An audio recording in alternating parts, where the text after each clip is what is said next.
Hello, what's up? This is Goldman back again for another unboxing na naman tayo na smartwatch. Yes, medyo nahihilig tayo ngayon sa smartwatch. This is from Udifine. Actually, they asked me to feature this sa channel. So, this is not a review po ha. This is more like a demo. Demo lang po ito and this is not a review. So, papakita ko lang sa inyo kung ano mga features niya. Konting sample din, konting tested siguro.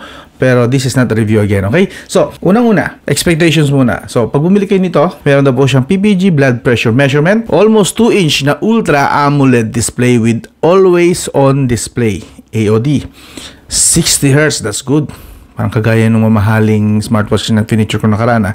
60 Hz, that means possible na gumana siya up to 60 FPS. Okay? 60 Hz, ibig sabihin, pwede siyang umabot hanggang 60 FPS din. 2.5D Super True Color Animation.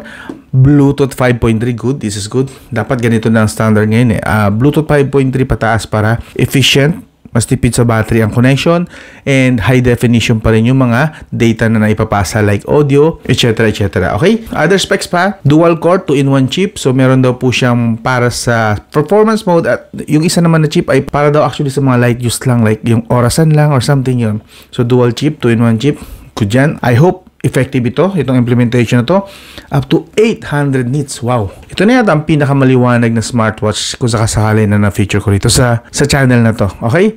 800 nits. So, ibig sabihin, pwedeng itapat to sa tanghaling tapat. Aluminum alloy frame material. So, alloy po pala ito. Good. 332 ppi. Oh, latas ng ng density niya. 466 by 494 na resolution. Other stuff, meron siyang 350 mAh high capacity na battery, 100 plus sports modes smart recognition, 24/7 health management, and abnormal warning. Okay, good. Actually, ang smartwatch, ang nakikita ko talaga ng pinaka-purpose ng smartwatch is para sa mga matatanda, sa mga nanay natin, parents, para di-detect natin yung blood pressure nila, kung high blood ba sila or low blood or something. Best po ito. I would recommend to sa mga parents nyo, bilhan nyo rin sila nito. Hindi lang for exercise purpose, para matik, nadidetect nyo agad kung may problem ba sila sa kanilang health at the moment na kausap nyo sila or something. Okay? And even if wala kayo, at least madidetect nyo, ay, taas pala ng blood pressure ko. Ang bilis ng beats per minute ng puso. So, yeah, this would be very helpful para sa kanila. Okay? Sana i-consider nyo up to 5 ATM water resistance and draining automatically. Okay, so pwede siyang mapasukan ng tubig pero nag-drain naman daw siya actually. May water resistance. Okay? So, yun na yun. Buksan na natin. Okay? Yun.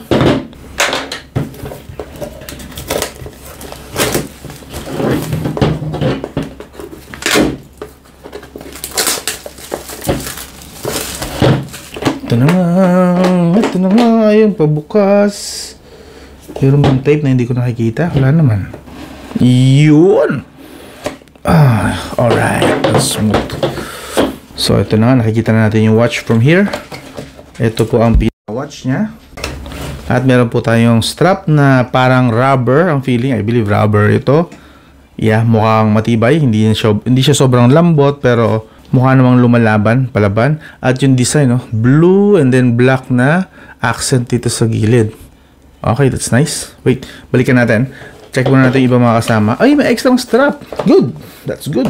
By the way, abangan nyo pala, ibibenta ko to syempre. Lower price syempre sa actual price niya kapag binenta ko to sa aking Facebook page. Hindi na po ako nagbibenta sa Shopee. Sa Facebook page na lang po. Doon na lang po. Chat nyo na lang po. Ang pangalan po ng Facebook page ko ay yan, Aslan Store. Okay? So, yun. Yun. So, mas trip ko actually yung ganito, yung magnet. Kasi matagal na akong gumagamit ng magnetized na mga straps. Mas reliable po sila sa akin. Madaling tanggalin, hindi hassle. Although, mas safe pa rin syempre ang may lock na ganito. Pero kanya-kanyang trip yan. Siyempre, kung trip nyo to, wala akong issue doon. Goods pa rin naman po ito. It's just that mas convenient lang sa akin ito. Madaling hubarin at hindi rin naman agad-agad nalalaglag. So far, hindi pa rin ako nalalaglagan sa gamit ko mga ganito. Okay? So, meron po tayong extra strap. What else? Dapat meron tong charger. Ayun, meron nga. Charging cable. Siyempre, pogo pin type. Okay. Meron tayong ganito. Some cleaning stuff. Panglinis ng kanyang watch face. Okay. And manual. Okay. So, ito po ang kasama sa box. Ito po lahat na makukuha nyo. Okay? So, start na tayo. Isa-isayin natin. Himay-himayin na natin ang kanyang features and design. So, buksan na natin to. Actually, ang basic lang. Wala siyang masyadong ek-ek. Wala siyang masyadong arte. Walang kung ano-ano dito, na design na accent. Wala eh. Basic lang, And para sa akin, Don't get me wrong, ang gandang tingnan. Mas trip ko kasi mga ganito, yung mga simplified lang. Parang mas social pa nga tingnan para sa akin. Kaysa yung ang daming arte, ang daming detalye. This one, ang basic lang, yes. Possible na hindi gusto to ng karamihan sa inyo. But for me, ganitong design. Aluminum po ito, base sa nakalagay sa box. And yeah, tunog aluminum din. Feeling ko aluminum nga talaga siya. So that means matibay-tibay siguro to. Maganda ang kanyang sturdy, ang kanyang integrity. Yung kanyang mismong build. And then sa baba, meron tayong at least 5 sensors ako nakikita. And then dito yung pogo pin, dito po charge yan. Yun. And then may nakasulat na Udefine Gear Pro. Yan po ang mismong pangalan ng model na to ha. Udefine Gear Pro. Okay? Input 5 volts, 0.5 amps. So this is 2.5 watts lang na charging speed. Okay, so supposedly pwede palitan siya. Actually, nagagandahan ako sa design niya, no? Itong blue, itong strap niya na may blue na may black na accent sa gilid. Ang ganda rin naman actually. I like it. And then, syempre, try natin isuot kung ano itsura. Okay, so lock dito and then papasok dito sa ilalim. Mahirap ha. Syempre, gamitin natin yung charger saglit. Gamitin natin ang handy-dandy Oki power bank. May video tayo nito kung just in case. May review tayo nito. So, kung interesado kayo, andun din yung link para nabili nyo itong power bank na to. But, for now, charge muna natin saglit ha. Wow, ang lakas ng vibration. Wow, iba din. Lakas ng vibration ha. 100%. Oh, okay, so para mag-turn on pala siya, hindi pala siya lobat. Para mag-turn on siya, for the first time, kailangan isaksak nyo muna siya sa charger. Then, saka siya mag-turn on. So, tanggalin na natin since turn on na siya. Okay. Download muna natin ang VeriFit na app. To do that, kailangan natin i-scan yung kanyang QR code. Ayun. Click. Agree. So, available po siya sa Google Play Store. So, install po muna natin saglit. Let's see. So, nag-login muna tayo. And add device. So, again, dito po to sa mismong Udefine app ha, yung kanyang VeriFit app. So, allow muna natin lahat ng mga request niya na permissions. And supposedly, ini-scan na po niya. Yun, Gear Pro. This is it. Gano'ng kabilis kayang pairing. Okay, that took 8 to 10 seconds. And binding succeeded. Okay, make the connection between the device and the app more stable. So, notification set natin. Of course, turn on. Lahat ng permission, i-on na rin natin. Now, check na natin yung mismong device. Ito na po siya. Meron tayong 100% at least na charge. Check natin syempre yung watch faces niya kung ano available. Syempre, dapat magaganda ito. Of course, nakakaumay din na pare-pareho lang ang... Uy, nagalaw. Oh, mga 10 seconds din yata yun, no? 10 to 20 seconds. Oh, gumagalaw nga talaga. Ngayon lang, actually, may dumaan dito na smartwatch na gumagalaw yung kanilang watch face ng ganito. Yung may animations ba? Of course, merong gumagalaw yung oras, so on and so forth. But with this kind of animation, first time to actually. So, try natin tagalan ng konti yung display always on kasi medyo hassle. Display, lagay natin sa 20 seconds. Ayan, pwede. Para matagal-tagal. Pero, I would recommend 5 seconds na ilagay nyo to 10 seconds. Ito is para lang dito sa video kasi miyat-miya ko binubuhay na nakakairita ng konti. So, ayan po. Sa display, ayan po yung mga settings niya. Meron tayong raise to wake up, of course. Actually, ang smooth. Ang sarap hawakan nung kanyang display. Para ako umahawak ng iPhone XR. Naalala niyo ang design ng iPhone XR? Ganito rin din yun. Aluminum ang gilid na silver. And then yung feeling, kasi since AMOLED din po ito, hindi yata AMOLED pala yung iPhone XR. But yung feeling kasi, yung smoothness lang. So iba talaga pag 60 Hz yung smartwatch. Kasi yung mga before, mga 30 Hz lang yun. So 30 FPS. But this one, ang smooth lang. And responsive yung screen actually. Check natin, brightness nasa 70% yata tayo at least. And of course, meron tayong flashlight. Okay, I'm sure hindi rin ito kaliwanag. And then meron tayong DND mode. Alarm clock, just in case na gusto mo mag-alarm, gamitin ito. I wonder kung gaano kalakas ang alarm nito. Check natin nga. Yan, sinet natin na maya-maya mag-alarm siya. Abangan natin. So habang naghihintay, balik mo tayo sa mismong main menu. And then what is this? Ito yung sa battery. Oh, power saving mode, just in case na ang kailangan mo lang ay oras, hindi mo kailangan yung iba mga features niya. Talagang oras lang. Power saving mode is very good para mas mapatagal nyo po yung battery nyo. So, I would recommend gamitin nyo to. Kung hindi nyo naman masyadong gagamitin, like oras lang muna. Kunwari, ngayon, gagamitin nyo siya kasi nasa office kayo, yung oras lang kailangan nyo. Yeah, please turn on the this power saving mode. Yan. Itong nasa taas lang siya. Swipe lang kayo from here, from home screen. Swipe down. The power saving mode available po yan. Okay? And then, we have what else? Make sure the watch is connected to the app. So, ito naman kung hahanapin mo yung phone pala, no? Find the app thing. Okay. So, let's see. Try natin kung tutunog yung phone. Yeah. Good job, good job. Yes. Again, one more time. Good. So, kapag na-misplace nyo yung phone nyo, basta within, I believe, 10 to 20 feet yung range, pwede nyo po siyang patunogin gamit itong Find Phone. Yan. Click nyo lang po. Alright. Okay. Other features. Hindi pa tayo sa kanan. Okay. Activity. So, maybe maganda isuot ko ito, pero mas gusto ko gamitin kasi yung magnetic strap. So, palitan muna natin. Madali lang po siyang palitan, as you can see. Click nyo lang to sa ilalim ng strap. And bibitaw na po yan supposedly sa kanyang lock. Ayun yung alarm. Not bad. Narinig niya ba? Hindi siya ganun kalakas actually. Pero yung vibration kasi, I'm not sure kung maririnig kapag dinikit ko sa camera. Suot mo siya, rinig mo to, ramdam mo talaga sa kamay mo. So, okay. Good job. Pwede. Sa alarm. Lipat tayo sa, again, tatagal ko nga pala yung strap. So, ito na yung magnetic version. Ganun lang, and then click. And then click. Oops, sorry. Yun, oh, diba? Mas maangas. Para sa akin, ha? At least, sa paningin ko. And, right. Diba? Ang daling tanggalin. Ang daling isuot. Easy. Health, let's see. Measuring. Okay, hopefully madetect nyo na maayos.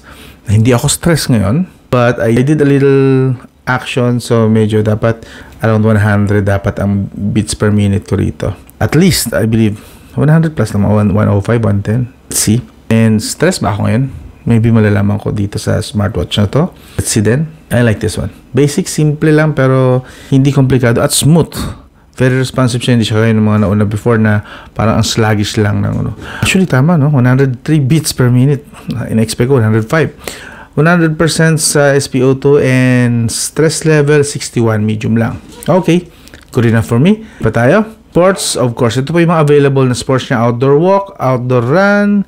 Yun. Isa-isahin nyo na lang. And then maybe pagka may napili kayo or wala pa kayo napipili, pwede pa kayo, ang ganda ng ano, may animations na. Dati walang animations yung mga ganyan.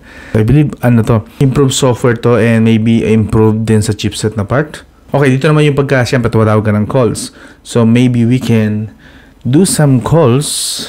Wait a minute. Try ko tawagan ng number na to.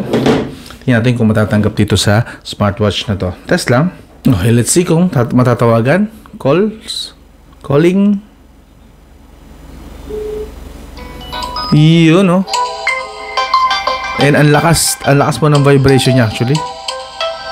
Malakas yung vibration. So, pwede pong tumanggap yata ng call dito rin. Try na rin natin. Hello, hello, hello. Hello, hello, hello, hello. Hello, hello, hello. Hello, hello. I like this kasi pwede kang tumanggap ng call dito at dito mo na rin sasagutin. So, kung nasa crowd ka at medyo naiilang kang sumagot ng tawag kasi baka manakawan ka, mas-snatchan ka or something, or ayaw mo maging masyadong nakaka-istorbo. So, simple mo lang itong iangat itong wrist mo, itong kamay mo, and then yun, sagutin mo na. Pwede. Ang kulit lang. Or parang medyo, ano din pag, may, yung tipong superheroes, parang Shider ba? Dito ka na sumasagot. No? Parang futuristic lang. Dito ka sumasagot sa smartwatch mo. And not bad sa kanyang speaker actually. Yung nga lang, I wouldn't recommend na gagamit nyo yung loudspeaker niya sa maingay na area like sa kalsada. Yeah. Hindi nyo maririnig to, I'm sure. Baka kailangan idikit nyo talaga to sa tenga nyo. Parang nakaganon kayo masyado. Nakadikit masyado sa tenga. So yeah. Pero kung nasa room lang kayo, tahimik naman, pwede pong gamitin to para dito nyo sagutin yung calls. Sleep monitor, gusto ko ito mga ganito para na ano ko yung monitor ko kung ilang oras na ba ako ng tulog, pagising-gising ba ako or something. Sa music, I'm not sure kung gagana to, but let's see. Yan. So let's see kung gagana nga. Okay. Pwede mo rin pala siyang choose to dito mag-play sa smartwatch mo. Kaso nga lang, it says here na kapag dito pinatugtog yung music sa smartwatch, malakas sa battery and I don't think it's worth it din kasi hindi rin naman ganun kalakas yung tug. Rinig nyo ba?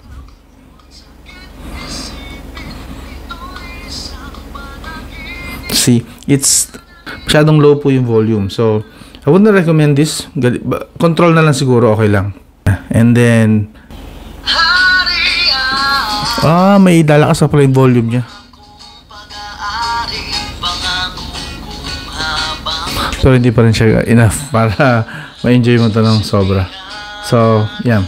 Pwede po siyang kontrolin dito sa smartwatch. In fairness, I like the background, futuristic, parang Spotify din talaga yung background niya. Ang ganda ng design to, Ang galing ng software nila ngayon.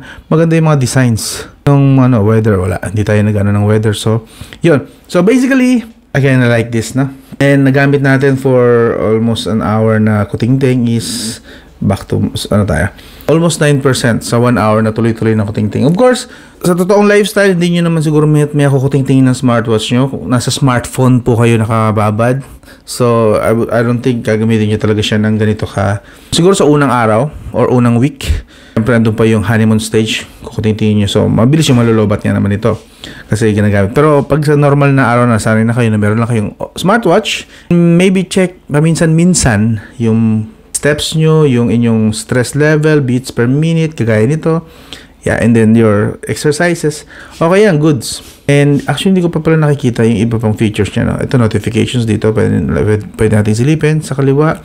Ay, okay So, pag nag-swipe tayo sa kaliwa, andito yung iba pang features niya. Actually, andito yung settings and okay, watch faces. Okay, na-try na natin yan. App view, AOD settings. So, always on display, malakas po sa battery ito, but it's there. Okay, ito yung alarm na sinabi natin kanina. Nag-snooze lang siya, snooze. So, okay na yun, X na natin. Ang lakas ng vibration actually. Good job. Again, this is Power Gear Pro. Yun, So, kung interesado po kayo, again, this is not a review, this is just a demo. Kung interesado po kayo, iwan ko yung link sa video description at sa pin comment na rin. So, okay to. Baka ibenta ko to. I'm not really sure. Pero abangan nyo na lang sa akin Facebook page. Iwan ko yung link din ng Facebook ko dyan. Check nyo sa video description. Usually nandun naman yung mga link ng mga binabanggit ko. Especially the Aslan store page ko. Aslan store page po. Yan. Diyan ko po binibenta ang aking mga smartwatch. Right. Okay. Okay siya. Fairness, mabilis yung reaction niya. Hoop. Oh. Mga around 2 seconds. Ready? What?